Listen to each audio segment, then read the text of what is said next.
What's going on, guys? ShadowNinja here, and today let's talk some Destiny 2. Now, yesterday we got some information on the weapons, all the perks we should be seeing, all that good stuff. Now, there are some corrections. I don't know if they corrected them already in the blog post. I'll be sure to correct them in this video. But before we jump into all that, let's talk about the Brave Arsenal and some controversy. So, the Brave Arsenal is described as the greatest hits, and I mean, for the most part, I think they knocked it out of the park, but seeing a weapon like the Hun Jury come back is kind of like, oof. And then on top of that, I mean, I'm not against it, but raid weapons like Secession and Forbearance being part of these greatest hits, while we could have used that to replace other weapons, or at least make other weapons. Yeah, I don't know. But the main thing that really stuck out to me is this paragraph here on screen. So they say here, half of these will be available starting April 9th, including the Recluse, Hung Jury, Secession, Edge Transit, Elsie's Rifle, and Falling Guillotine. The remainder will unlock one at a time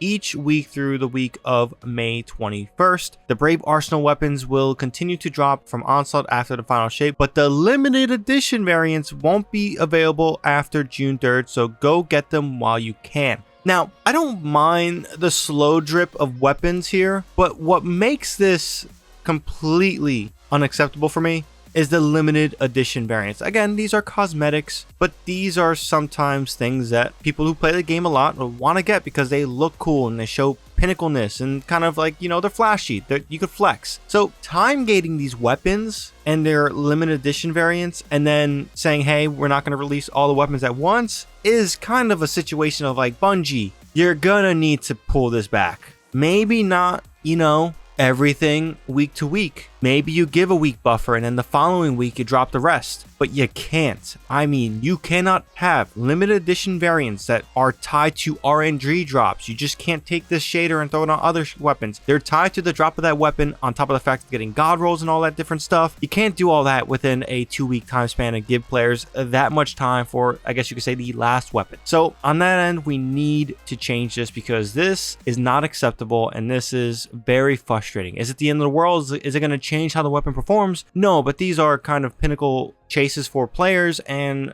again, everyone should have a chance to get this, not just the ones that play a shit ton of time. And that's what I feel like this little catch of like week to week drops after the initial launch kind of does to kind of the whole experience of chasing these weapons. Now, with that out the way, let's talk about the weapons. Now, here on screen are all the weapons all together with their, I guess you could say, limited edition looks. As you could tell, there's a little bit of the brightness on the edge of the weapon. Yeah, this look is pretty cool. The other one is still cool, but again, these looks are pretty damn cool. Now, a lot of these weapons we've known about, we've seen in the live stream. So, for example, Forbearance, a raid weapon, will be one of these. Now, it says it's going to be rolling with Unrelenting Stats for All, Demolitionist, Ambitious Assassin, Surplus, Steady Hands, and Disruption Break in the third column. And then in the fourth column, we have Wellspring, Golden Tricorn, One for All, Bait and Switch, Chain Reaction, Rampage, and Desperate Measures. Now, like Secession, and we'll get into that, this won't have the origin trait for the Valor Disciple raid, and I do think that that is going to be a game changer. Now, will this give players a little bit of a tease of what they should try to get from Valor Disciple? Yes, but for me personally, I don't see how this is going to be something that I'm going to be going crazy for. Maybe Desperate Measures, that new perk, is going to change it up, but I still think that origin trait is enough to kind of sway me away from this weapon. But if you guys don't have a Forbearance, this should be a great weapon. Now, Secession, like Forbearance, won't have the origin trait, so it is a bit of a nerf, and this is a sniper rifle. So in the third column, we have Moving Target, No Distractions, Led from Gold, Reconstruction, Firmly Planted, Demolitionist, and Discord. In the fourth column, we have Snapshot Sights, Redirection, Recombination, Vorpal, Focus Fury, Firing Line, and Box Breathing. How am I going to say this? With sniper rifles not being anything in PvE, it's not going to have a place to kind of chase, and that's a little bit unfortunate. Now, Falling Guillotine, I think, will be a fun one. This was from Seasonal Rivals. This was a Vortex frame, I believe. It will be rolling in the third column with Vorpal, Relentless Strike, Repulsor Brace, Frenzy, Attrition Orb, Chain Reaction, and Duelist Trance. And in the fourth column, we have Surrounded, Whirlwind Blade, Destabilizing Rounds, Eager Edged, which is great for you traversal people, Bait and Switch, Sword Logic, and Desperate Measures. So I don't know how much of this is going to be meta on the DPS side, but it should be a fun weapon with Eager's Edge available at the helm. Now, the Recluse, a popular, one of the all-time weapons in Destiny, is coming back. And in the third column, we have Feeding Frenzy, Enlightened Action, Subsistence, Threat Detector, Repulsor Brace, Hipfire Grip, and Dynamic Sway Reduction. The fourth column, it will see the return of Master of Arms. We have Target Lock, Frenzy, Destabilizing Rounds, Surrounded, Tap the Trigger, and Desperate Measures. Now, for Master of Arms, they said that this is going to be nerfed, and this weapon does have a hybrid purpose for both PvE sandboxes and PvP sandboxes. So let's see how this drops. It has a lot of the stuff you would want to see in both PvE and PvP. So for me, this is going to be one of my most sought out weapons in the game, and I am pretty damn excited for it. Now, underneath that, we also see the return of a pinnacle weapon that is a nightmare to PvP, and that is the Mountaintop. Now, this weapon probably won't be as good as it was, and it might have a continued strength in PvE. We'll see how things go. But in the third column, where we got Ambitious Assassin, Impulse Amplifier, Demolitionist, Lead from Gold, Slick Draw, Auto Loading Holster, and Overflow. In the fourth column, we have Rampage, Vorpal, Adrenaline Junkie, One for All, Harmony, Recombination, and Frenzy. Really curious to see how Recombination works on this weapon. I expect it to be pretty damn good. Now, one thing to keep in mind, they said here that they've turned the Micro Missile perk into the new Breach Grenade Launcher Intrinsic perk, so it retains that functionality, but it has two traits on top of that. We didn't want to return to the days of the Mountaintop PvP meta, so we opted to rebuild the Micro Missile. It retains its PvE strength, but with a decreased self-damage and massively increased physics, impulse, hilarity ensues. So, yeah, this is going to be exactly how it was before, which was a powerhouse PvP weapon, but it should retain a lot of that PvE strength, and I am really looking forward to that.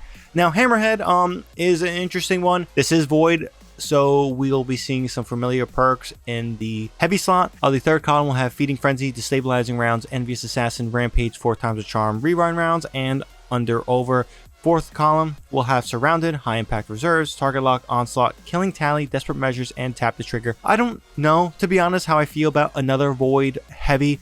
This is free for all players, so it certainly will be accessible, whereas Commemoration from Deepstone Crypt is tied to the raid. You need 6 people, you need Beyond Light expansion, so there is differences here. I'm just not sure how I feel about another void LMG. I would have liked to see something like this switch to maybe Arc, maybe Strand, who knows, but a little bit something different. But it is what it is. Should be fun nonetheless. Blast Furnace is another weapon that I am very intrigued by. It is a pulse, so let's see how this fares in PvE, but there is the new perk that maybe should give it a bonus, and then for PvP, I expect this to be a menace. So in the third column, we'll have Zen Moment, Snapshot Sights, Shoot the Loot, Keep Away, Perpetual Motion, Kinetic Tremors, and Head Seeker. Fourth column, we'll have Kill Clip, Firefly, One for All, Frenzy, Rampage, Rapid Hit, and Desperate Measures. A Head Seeker Desperate Measures combination seems very enticing for a PvP role, so let's see how things go. But this is a weapon that I am very much looking forward to. It is an aggressive burst, aka a 4 burst pulse rifle. Now, Edge Transit was a meme, and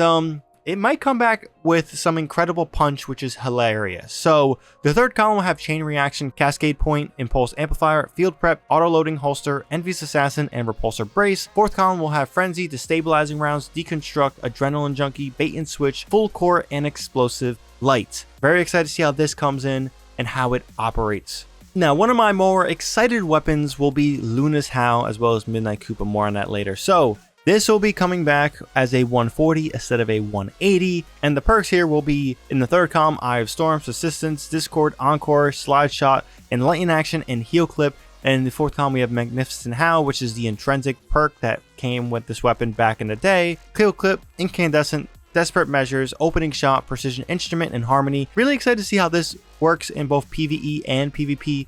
I love my PvE hand cannon, so I'm very excited for this, but there is some potential with Magnificent Howl for some PvP craziness. As they mentioned, it will be potentially a 2-shot, which sounds juicy for a 140. Now, next to that, or at least under that, is going to be my most sought out hand cannon right now, and that's going to be Midnight Coup. It's kinetic, so there is some trade-offs with synergy with the subclass, but it has so many good stuff, including a great aim assist stat of, I think, 90, which should be intriguing for PvP. But in the third column, Outlaw, Firefly, Shoot the Loot, Explosive Payload, Moving Target, Attrition Orbs, and Enlightened Action. And in the fourth column, we have Rampage, Kinetic Tremor, Zen Moment, One for All, Frenzy, Opening Shot, and Desperate Measures. Yeah, this is going to be a weapon I'm going to be trying to get the most of, because PvE and PvP hand cannons is just something I love too much, especially my PvE Fatebringer, yada yada yada. Hung Jury is coming back again. Why? I don't even know, like, why we doing this. But third column, we see rewind rounds, enlighten action, kinetic tremors, rapid hit, shoot to loot, no distractions, loose change. And in the fourth column, we have one for all, cascade point, box breathing, firefly, precision instrument, desperate measures, and explosive payload. Let's see how this one goes. But yeah, here we go again. Now, the last weapon is going to be Elsie's rifle. This is the legendary version of the Stranger's rifle, the exotic, and they're just calling it Elsie's rifle, which is should be fun. Let's see how this works as a legendary. I don't know if it could top the, I guess you could say, exotic perk of getting that little buddy, but at the same time, sometimes proccing a little buddy isn't consistent, so this may be a better option. So the third column will see Feeding Frenzy, Zen Moment, Repulsor Brace, Loose Change, Keep Away, Under Over, and Rewind rounds. The fourth column will see Adrenaline Junkie, Frenzy, Destabilizing rounds, Kill Clip, Desperado, Desperate Measures, and Head Seeker. So yeah, those are all the weapons. One thing to note, I mentioned before, these weapons will be available post the release of the final shape. But as you see here on screen, the ornament or the skin here is tied to specific drops. These are limited edition variants, and they will be only available during this Into the Light period up until the final shape launches. But yeah, besides that, everything here looks good. I'm excited for some of the weapons, at least half of the weapons. Some of the other stuff, I mean, I wish they didn't bring back Hung Jerry and brought like Chroma Rush back, but things are what they are. So leave your thoughts down below on these weapons and that controversy. I know it's unfortunate one, but hey, overall I'm pretty excited for this update still. Leave your thoughts down below. If you guys enjoyed this video and found this video informative, be sure to drop this video a like, helps out the video a ton. And for more content like this, be sure to hit that subscribe button and bell to be notified for when I do drop more videos if you guys aren't yet subscribed to the channel. But besides that, I have nothing else to say on this matter. I hope you guys have a good one. ShadowNinja here, and I'm out.